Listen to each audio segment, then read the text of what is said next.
Bonjour à toutes et à tous, c'est Gaëtan de Tradox et bienvenue dans cette nouvelle vidéo dans laquelle nous allons voir ensemble les différentes représentations du prix. Alors les différentes représentations du prix, ça peut être le prix en bar chart, ça peut être en Ekinashi, ça peut être en chandelier, en Renko. Il existe vraiment pas mal de représentations du prix. Et dans cette vidéo, nous allons voir les principales qui sont utilisées, c'est-à-dire le bar chart, le chandelier japonais, les Ekinashi, le Renko et les range bars. On va déjà faire une première vidéo avec ces 5 représentations du prix. Et si les autres vous intéressent, comme par exemple les kagi, les points et les figures, etc., ça vous intéresse, eh bien n'hésitez pas à me le faire savoir en commentaire et je referai une vidéo qui complétera cette première vidéo. Alors on va tout de suite commencer avec le bar chart. Donc le bar chart, c'est une représentation du prix assez classique qui est pas mal utilisée en parallèle ou à la place des chandeliers japonais. Ça permet d'avoir quand même la même information par rapport aux chandeliers japonais. C'est-à-dire qu'on va avoir une barre d'ouverture, une barre de clôture, des excès des deux côtés qui représenteraient un petit peu les mèches des chandeliers japonais. Et il va y avoir aussi la couleur qui a son importance. C'est-à-dire que dans mon cas, vu ma configuration, quand c'est en bleu, ça veut dire que c'est haussier. Ça veut dire que la clôture est supérieure à l'ouverture.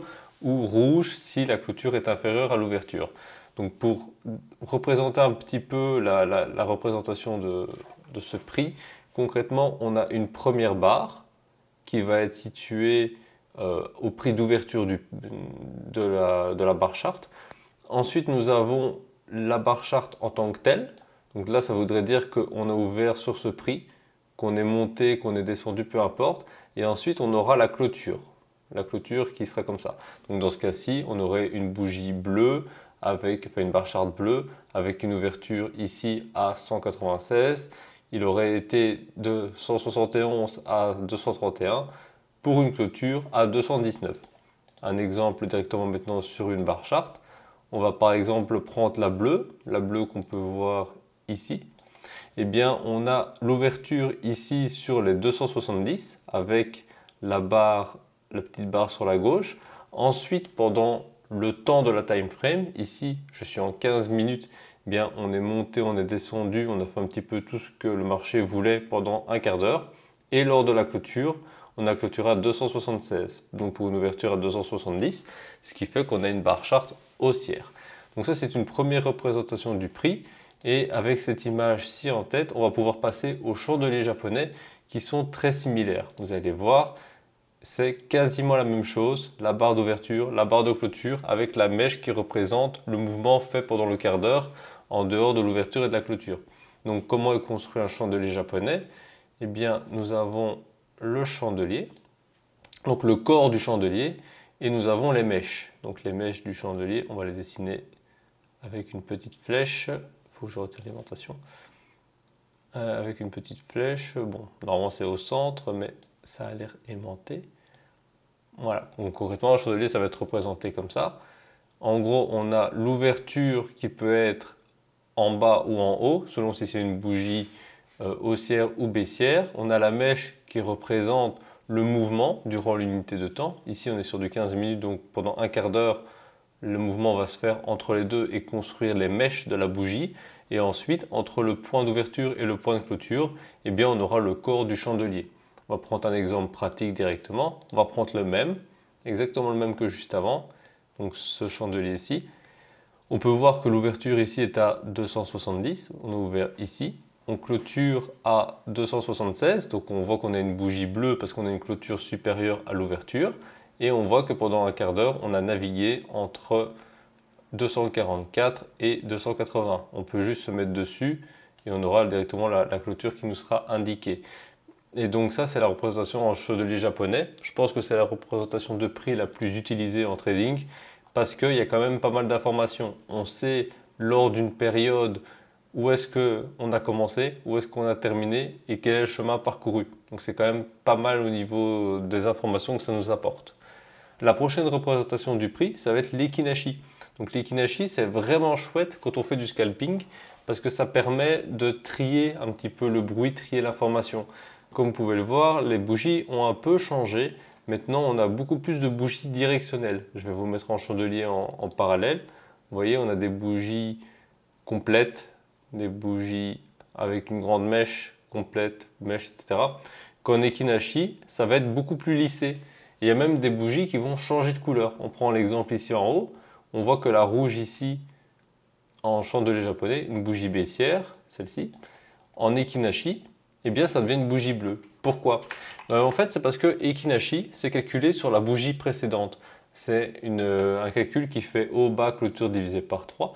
Et enfin, l'ouverture plus la clôture plus le plus bas plus le plus haut divisé par 3, par 4, pardon, c'est une moyenne. Et du coup, ça permet de lisser le mouvement. C'est-à-dire que si on a des bougies haussières, forcément ça va lisser. Il ne va pas y avoir de mèche basse, étant donné que le calcul fait que la bougie termine en hausse et que lorsqu'on a le reverse qui est en train de se mettre en place, souvent ça va être représenté par une forme de doji. Donc un doji, pour rappel, c'est un chandelier, donc c'est une figure de chandelier japonais à la base, mais qu'on peut transposer pour les ekinashi, qui est d'hésitation. Donc l'hésitation qui est représentée par un corps qui est vraiment petit, comme par exemple comme ceci, un corps qui est très petit, avec une grande mèche. Donc une grande mèche, par exemple, comme ceci. Là, c'est un doji. Donc ça, c'est plutôt une figure d'hésitation. En chandelier japonais, ça marque l'hésitation. En ekinashi, souvent, ça marque un petit reverse. Alors vous allez me dire, c'est facile, il suffit de trader uniquement avec ce pattern. Mais en fait, le problème qu'il va y avoir avec ce pattern, c'est que, vu la façon dont Ekinashi est construit, l'information va arriver vraiment tard. C'est-à-dire qu'au moment où on va avoir le doji ici, à la clôture, si on veut rentrer sur confirmation ou quoi, on est déjà 30, 40, 50 points plus bas et c'est que du 15 minutes. Donc c'est pour ça que Ekinashi, ça apporte vraiment une bonne information par rapport à la tendance, par rapport à la force d'un mouvement. Ça, c'est vraiment son utilité, filtrer le bruit. Ça, c'est toute la force d'Ekinashi. Par contre, au niveau du timing d'entrée, Ekinashi va être plutôt mauvais parce que vous allez souvent être en retard. Donc vous allez pouvoir faire des beaux suivis de mouvement, garder des trades. Avec Ekinashi, c'est très simple. Repérer quand est-ce que la tendance s'inverse, c'est très simple. Par contre, pour rentrer en position, le timing, vous allez être en retard. Donc c'est pour ça que Ekinashi est à utiliser avec d'autres outils par rapport à votre stratégie. On reprend le chandelier japonais. Vous voyez que la montée ici, elle mettait le doute. Ça monte, il y a une hésitation, ça monte, une hésitation, ça monte, une hésitation. C'est pas toujours facile dans ces conditions de garder un trade si on fait du suivi de mouvement. Tandis qu'en Ekinashi, c'est plutôt simple.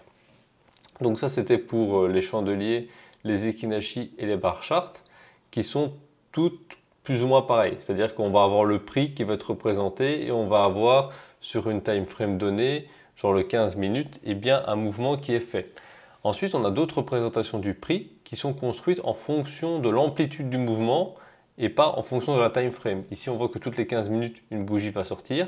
Ce n'est pas spécialement vrai avec les deux prochaines représentations qui sont Renko et Range Bar. Là, ça va être le mouvement qui va déterminer le nombre de bougies. Alors, on va passer avec Renko dans un premier temps.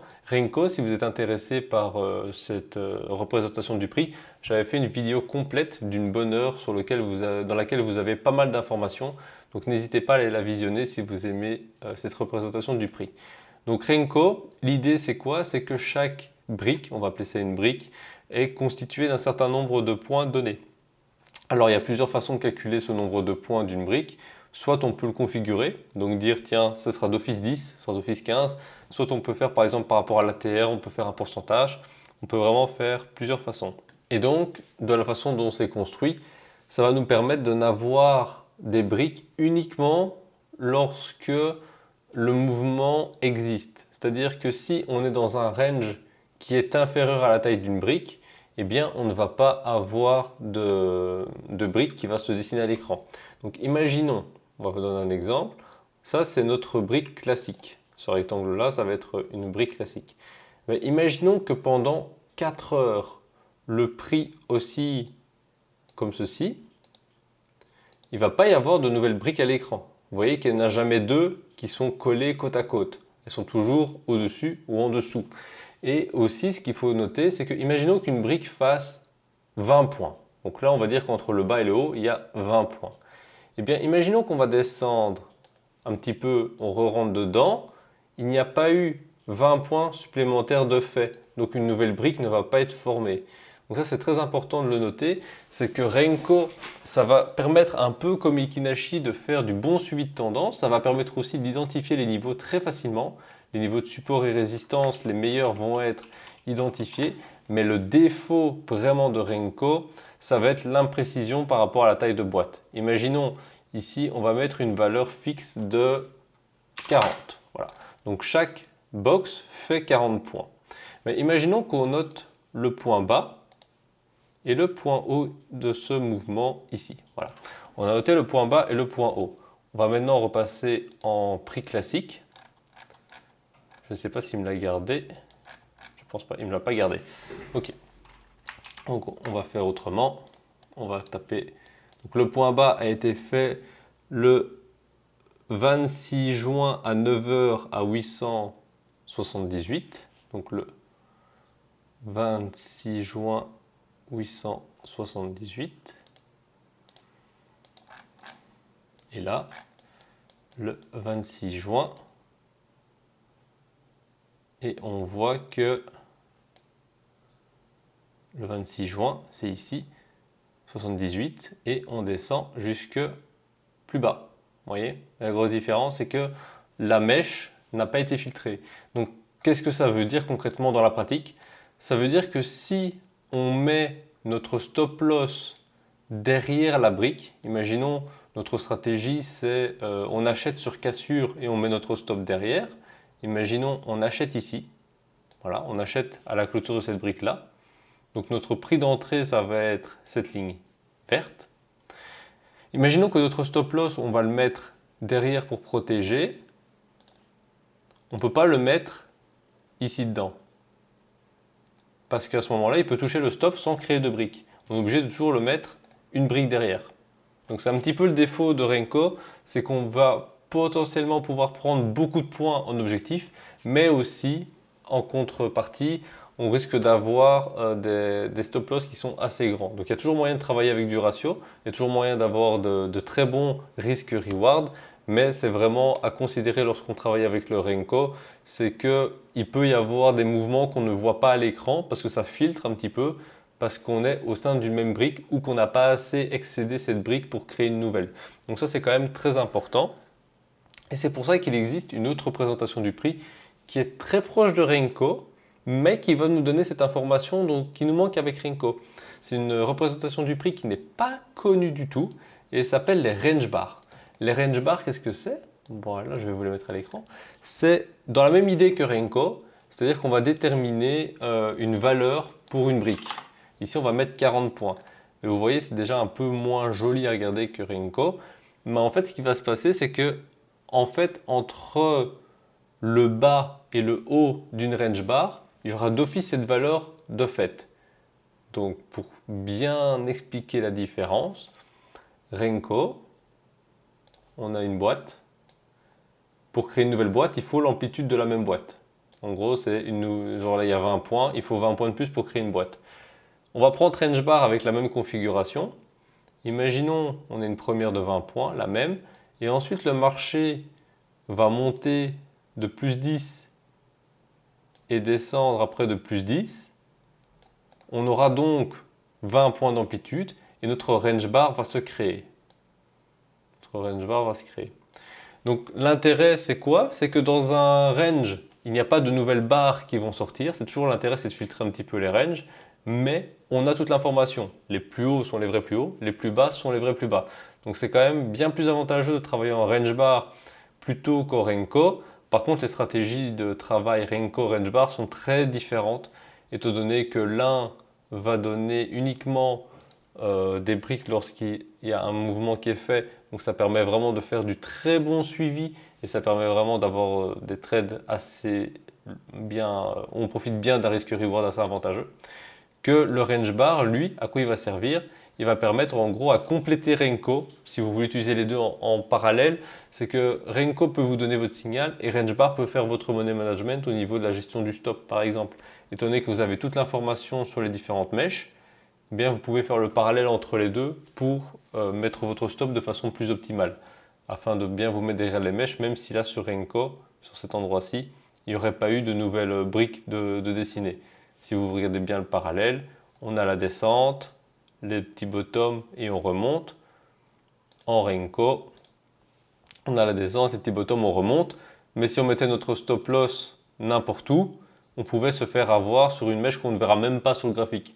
Alors qu'en range bar, on a l'information.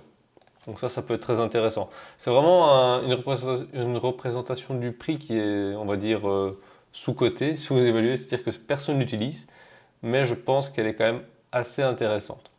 Donc n'hésitez pas à me dire en commentaire quelle représentation du prix vous utilisez. Je pense que pour la plupart, vous allez dire en chandelier, c'est vraiment la méthode la plus classique. Moi personnellement, j'utilise les chandeliers pour l'analyse plus long terme et pour le court terme, j'utilise Ekinashi pour filtrer un petit peu. Il ne me donne pas mon timing, mais il me permet de filtrer un petit peu plus.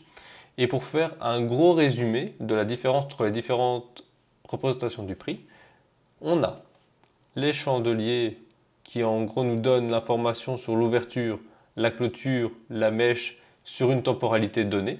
Donc par exemple sur 15 minutes, toutes les 15 minutes, une barre va sortir et on aura les informations des plus bas, des plus hauts, de ce qui s'est passé entre les deux. Et ça va nous permettre de faire des déductions, par exemple avec les figures de chandeliers japonais, les marteaux, les doji, etc. Ensuite, on avait les bar charts qui sont classiques, quasiment la même chose que les chandeliers, mais je trouve un peu plus compliqué à lire, étant donné que il y a juste une barre en bas, une barre en haut. C'est un peu moins visuel qu'un chandelier. Concrètement, un chandelier, c'est comme si c'était un bar chart en 2.0. Ensuite, on a Renko. Renko qui lui nous donne des boîtes d'une valeur donnée, des briques d'une valeur donnée, qui nous permet de vraiment avoir un excellent suivi de tendance, mais attention aux mouvements invisibles sur le graphique. Et pour terminer, on avait le range bar qui lui nous donne à chaque fois des bougies d'une amplitude donnée. Donc ça permet vraiment de filtrer les moments où le marché ne bouge pas, mais de malgré tout avoir toute l'information. C'est un peu le compromis entre la représentation chandelier et la représentation Renko. Donc c'est quand même très intéressant. Donc voilà, n'hésitez pas à me dire en commentaire si vous voulez que je fasse les autres représentations du prix, comme par exemple les kagi, les points, les figures, etc. Et j'espère dans tous les cas que cette vidéo vous a plu. N'hésitez pas à mettre un petit like et à vous abonner à la chaîne pour avoir plus de contenu. Moi je vous retrouve très bientôt pour une prochaine vidéo. Bon trade à tous!